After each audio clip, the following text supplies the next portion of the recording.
Hi, I'm Allie. And I'm Becky. We are registered dietitians that are passionate about food as medicine. In today's video, we are going to be making our favorite keto green smoothie, as well as addressing some of the pitfalls and benefits of smoothies. Yes, so we both love smoothies, and it's something that we felt like in the beginning of transitioning into keto, we had to break up with, but we've learned how to adapt with metabolic flexibility, which you can check out this video to learn more about, that you can very well do a smoothie, get in nutrient density, and have something that's easy to sip on.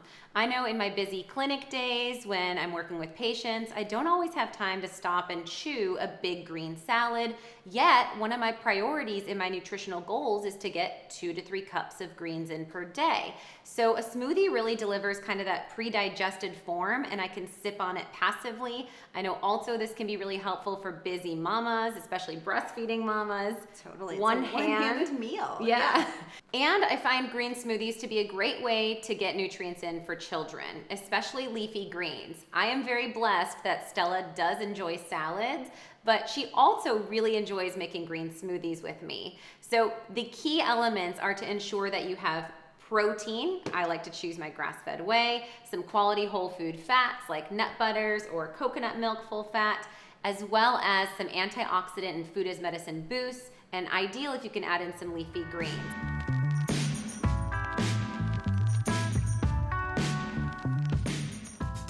We cover all of these principles on perfecting your protein shake, so you can check out that video as well.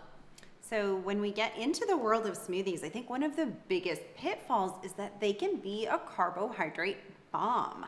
So if you're driving through Smoothie King or trying to grab a smoothie on the go, this is really kind of a danger zone where some of those smoothies can have upwards of 80, even I've seen 100 grams of carbohydrate without that fat and that protein to add satiety factor and to balance out that glycemic spike. So you're basically drinking like a Coca-Cola. Yeah. Maybe some antioxidants in there for sure, but not good for your blood sugar control. So let's talk about putting the ingredients together. All right.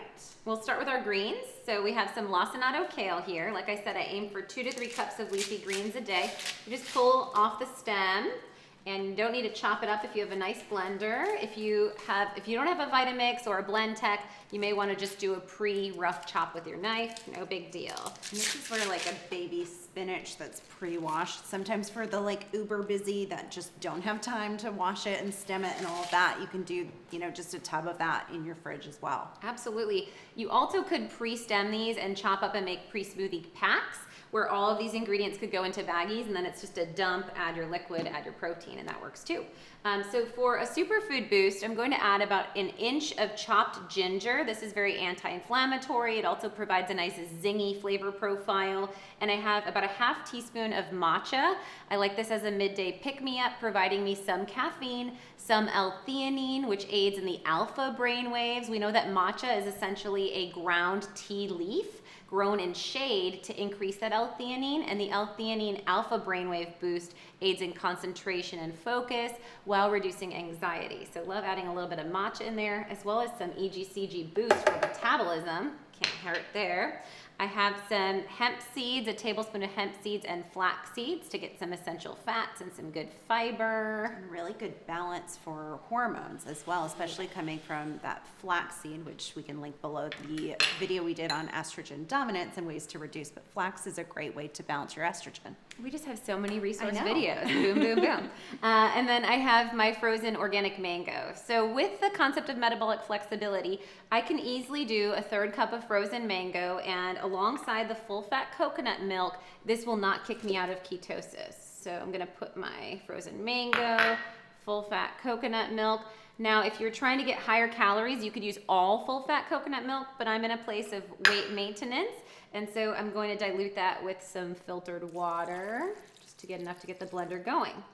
Now, if you have not used our naturally nourished grass-fed whey, you will want to be mindful to blend your smoothies so that it's all homogeneous, all really well blended before you would incorporate the grass-fed whey, because this has no binders, stabilizers, or fillers. So if you throw it in at this stage, it's gonna get too fluffy. We really like a dense, velvety texture.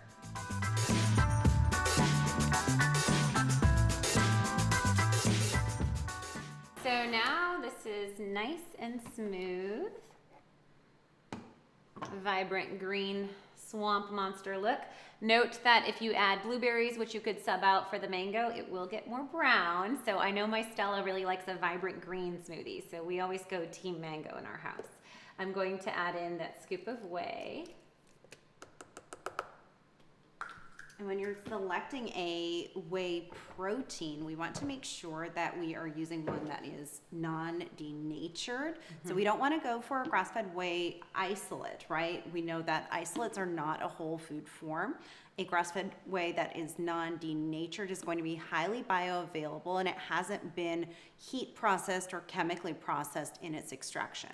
Yes, and so when it's not exposed to that excessive heat or filtration, it retains the antioxidant glutathione, which is the most potent antioxidant for our body, aids in liver support, detoxification, and chronic fatigue, so much more. You're of course also getting the benefit of the branched chain amino acids in your grass-fed whey, but that low heat processing allows beyond the glutathione also some immunoglobulins, which can support immune health and gut health. So another benefit for the whole household. All right, so I'm just gonna kind of whip that up for like a second here. 1, 2, 3. That's enough to do the trick. And here we go, taste time.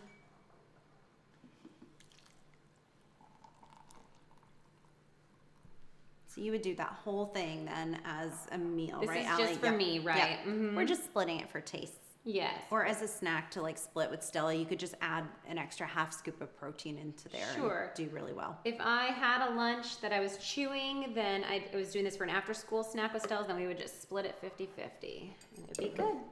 All right, straw for you, straw for me. Cheers. Cheers.